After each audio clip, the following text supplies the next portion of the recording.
श्री राजीव प्रताप रूडी। सवाल है ये, और ये बहुत ही एकेडमिक विषय है। और मैं जिस विषय की तरफ आपका ध्यान, माननीय मंत्री जी का ध्यान इंगित करना चाहूँगा कि 2500 बीसी के दौरान पाल डायनेस्टी जो इतिहास में हम इसके बारे में पढ़ते हैं, जो मेडिवल पीरियड का है,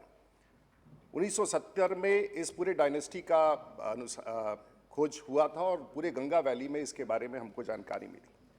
उसमें चिरांद न्यूलिथिक कम्युनिटी के बारे में कहा जाता है, और ये क्योंकि मेरे संसदीय क्षेत्र से जुड़ा हुआ है इसलिए मैं इस विषय को,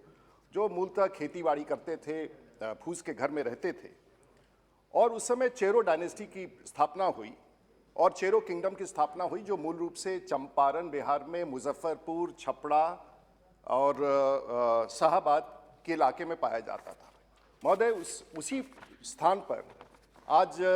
चिरांद, जिसे मैं कहते हैं डोरीगंज कहते हैं, और जहां माननीय मंत्री जी भी अपने भ्रमण के कार्यक्रम में जिस क्षेत्र में 15 दिन रहे थे,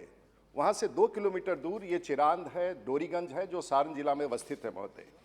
यहाँ मयूरध्वज राजा का किला भी हुआ करता था। और जब हम आपकी सूची देखते हैं तो बिहार में एक भी इस प्रकार के नेशनल इंपॉर्टेंस का जो आप सूची बनाए हैं उसमें ये नहीं है।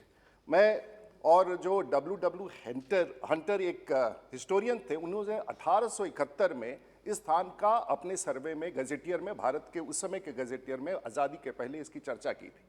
लेकिन आर्कियोलॉजिकल सर्वे बिहार की सरकार ने तो थोड़ा 1970 में वहाँ पर खोद खाद किया था, कुछ एक भवन बना दिया है, लेकिन उसके बाद केंद्र की सरकार से मेरा अनुरोध है, क्या इसे नेशनल मॉन्यूमेंट के रूप में स्वीकार करते हुए, क्या इसकी छानबीन कराते हुए, क्या बिहार की सरकार के इस प्रस्ताव को इसे नेशनल मॉन्यूमेंट के रूप में विकसित किया जाए, क्योंकि पूरा उस इलाके का, वाराणसी से लेकर छपरा तक का इतिहास यहाँ जुड़ा हुआ है, प्रधानमंत्री के क्षेत्र से लेकर के सारण बिहार का इतिहास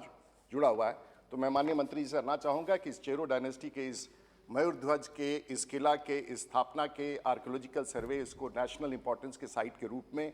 स्वीकार करने के लिए, इसे अडॉप्ट करने के लिए तैयार है कि नहीं, इसका उत्तर देने का कष्ट करें।